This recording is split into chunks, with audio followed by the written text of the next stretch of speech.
नमस्कार दोस्तों, जय हिंद। आज बैंक निफ्टी और निफ्टी दोनों में ही कॉल साइड का ही ट्रेड प्लान बनेगा। आप देख सकते हैं कि इतनी जबरदस्त गिरावट होने के बाद भी आज मार्केट अप साइड गया हुआ है। तो हमें कैसे पता चला कि आज मार्केट अप साइड जा सकता है?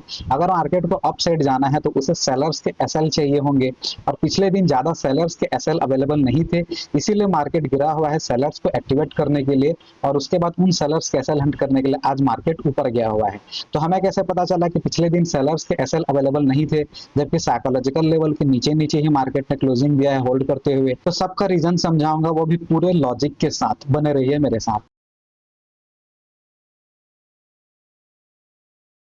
तो आज अगर हम बैंक निफ्टी की बात करें तो इसमें हमें आज एक जबरदस्त गैप अप ओपनिंग देखने को मिला। और उसके बाद आप देख सकते हैं ये जो फर्स्ट वाला रेड कैंडल बना हुआ है, ये रेड कैंडल असल में 250 पॉइंट के आसपास का एक बड़ा सा रेड कैंडल बना हुआ था। और जो गैप अप ओपनिंग मिला है वो भी 350 पॉइंट के आसपास का गैप अप ओपनिंग मिला हुआ है। तो इतने अच्छे गैप अप ओपनिंग के साथ साथ ही अगर इतना जबरदस्त रेड कैंडल बनाएगा तो आप देख सकते हैं कि इस वाले रेड कैंडल के बाद मार्केट डायरेक्टली तो ऊपर नहीं जा सकता।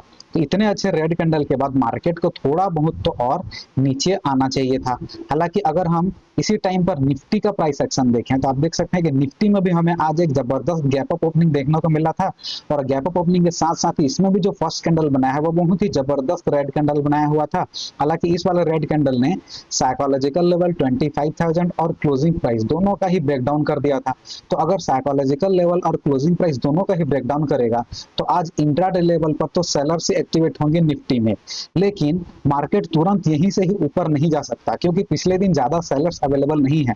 और एक तो इतना स्ट्रॉन्ग रेड कैंडल बना चुका है निफ्टी में भी, और इसी तरह का ही एक जबरदस्त रेड कैंडल बना चुका है आप देख सकते हैं बैंक निफ्टी में भी। तो इतने जबरदस्त रेड कैंडल बनाने के बाद तुरंत रिकवरी नहीं आ सकती। हालांकि सेलर्स एक्टिवेट हो रहे हैं, लेकिन तुरंत रिकवरी नहीं आएगी। ये और भी ज्यादा सेलर्स को एक्टिवेट करने के लिए नीचे जा सकता था। और मैंने कहा था कि पिछले दिन ज्यादा सेलर्स के एसएल अवेलेबल नहीं थे।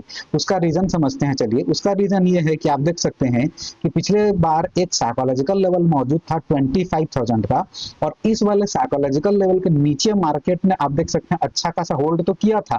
लेकिन अगर यहाँ के प्राइस एक्शन को आप ध्यान से समझने की कोशिश करेंगे तो आप देख सकते हैं कि गिरावट के बाद जब भी पॉजिटिव मोमेंटम आया है, देखिए यहाँ पॉजिटिव मोमेंटम आया है, यहाँ पॉजिटिव मोमेंटम आया है। तो जब पॉजिटिव मोमेंटम आ रहा था तब आप देख सकते हैं कितने स्ट्रॉन्ग ग्रीन कैंडल्स बनाते हुए मार्केट ऊपर जाने की कोशिश कर रहा था। और फाइनली नीचे होल्ड करने के बाद आप देख सकते हैं साइकोलॉजिकल लेवल का ब्रेकआउट भी कर दिया था। तो जिन लोगों ने भी सेल कर रखा था, जो भी रिटेल ट्रेडर्स होंगे, वो इतना ज्यादा होल्ड नहीं कर पाते हैं अपना पोजीशन। तो जैसे ही जिन लोगों ने इसके नीचे नीचे सेल किया होगा, जितने भी रिटेल ट्रेडर्स ने इसके नीचे सेल किया होगा, जितने भी डरपोक ट्रेडर्स ने इसके नीचे सेल किया होगा, उन्होंने जैसे ही साइकोलॉजिकल लेवल का निफ्टी में ब्रेकआउट हुआ तब उन्होंने अपना पोजीशन निकाल दिया होगा। तो ऐसे केस में भले ही इस वाले साइकोलॉजिकल लेवल के नीचे नीचे मार्केट होल्ड करके क्लोज हुआ था पिछली बार, लेकिन फिर भी यहाँ ज्यादा सेलर्स के एसएल अवेलेबल नहीं रहे होंगे। तो हमें ऐसे पता चला कि पिछली बार ज्यादा सेलर्स के एसएल अवेलेबल नहीं है निफ्टी में। तो अगर ज्यादा सेलर्स के एसएल अवेलेबल नहीं है पिछले बार, यानी कि ज्यादा सेलर्स के पोजीशन अवेलेबल नहीं है, और ऊपर से इतना जबरदस्त रेड कैंडल अगर बनाएगा, तो भले ही साइकोलॉजिकल लेवल और क्लोजिंग प्राइस का ब्रेकडाउन क्यों ना करे, लेकिन मार्केट को थोड़ा बहुत और नीचे जाना चाहिए सेलर्स को एक्टिवेट करने के लिए। उसके बाद मार्केट ऊपर जा सकता था।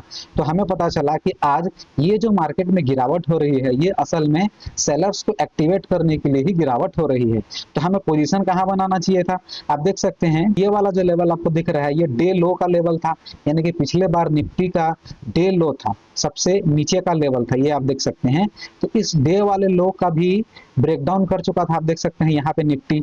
तो अगर गैप अप ओपनिंग के साथ साथ सीधे गिरते हुए psychological level, closing price, previous day लो सबका ब्रेकडाउन करेगा, तब तो बहुत सारे सेलर्स फुल कॉन्फिडेंस के साथ अपना पोजीशन बनाना शुरू करेंगे।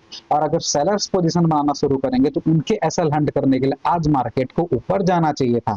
इसीलिए आपको इस वाले ग्रीन कैंडल के बाद निफ्टी में अप साइड के लिए ट्रेड प्लान बनाना चाहिए था। हालांकि टेंशन मत लीजिए, जब निफ्टी नीचे आ रहा था तब यहाँ आपका एसएल नहीं ले पाया है, बल्कि यहीं से ही मार्केट ऊपर चला गया और जबरदस्त प्रॉफिट मिला हुआ है। यहीं कहीं ही जैसे ही क्लोजिंग प्राइस का ब्रेकआउट हुआ ये वाला कैंडल में, बल्कि टारगेट का ओवर अचीव हुआ है। अगर हम बात करें बैंक निफ्टी की, तो जिस टाइम पर निफ्टी में सारे लेवल्स का ब्रेकडाउन हो चुका था, उसी टाइम पर बैंक निफ्टी में ये वाला ग्रीन कैंडल बना चुका था। तो बैंक निफ्टी भी आज अपसाइड के लिए जा सकता था, क्योंकि आप देख सकते हैं कि बैंक निफ्टी में भी जबरदस्त स्ट्रॉन्ग रेड कैंडल बनाने के बाद ये भी गिरावट ही करता जा रहा था डायरेक्टली। तो इसमें भी सेलर से एक्टिवेट होने की कोशिश कर रहे थे। और आप देख सकते हैं कि नीचे की साइड क्लोजिंग प्राइस अवेलेबल था, लेकिन आज क्लोजिंग प्राइस का ब्रेकडाउन नहीं करने वाला था। उसका रीजन क्या था? उसका रीजन था निफ्टी, क्योंकि आप देख सकते हैं कि निफ्टी में psychological level, closing price, previous day लो, सभी का ब्रेकडाउन कर चुका है मार्केट। तो ऐसे केस में आज बैंक निफ्टी में क्लोजिंग प्राइस का सपोर्ट बनाते हुए मार्केट ऊपर जा सकता था। इसीलिए आपको इस वाले ग्रीन कैंडल के बाद बैंक निफ्टी में अप साइड के लिए ट्रेड प्लान बनाना चाहिए था। हालांकि बैंक निफ्टी जब यहां से नीचे आया तब लगभग एसएल के पास पहुंच चुका था, लेकिन एसएल नहीं ले पाया। उसके बाद आप देख सकते हैं कि बैंक निफ्टी में एक जबरदस्त रिकवरी आई और आराम से बैंक निफ्टी में भी टारगेट मिल गया। तो इस तरह से आज निफ्टी और बैंक निफ्टी दोनों में ही कॉल साइड का ट्रेड प्लान बनाया है और दोनों में ही बहुत अच्छा टारगेट मिला है, बल्कि टारगेट से ओवर अचीव हुआ है। अगर आपको एसएल एंड सीखना है then stay connected with me और लाइक, शेयर और सब्सक्राइब करके ही जाइएगा। Thank you very much. वंदे मातरम।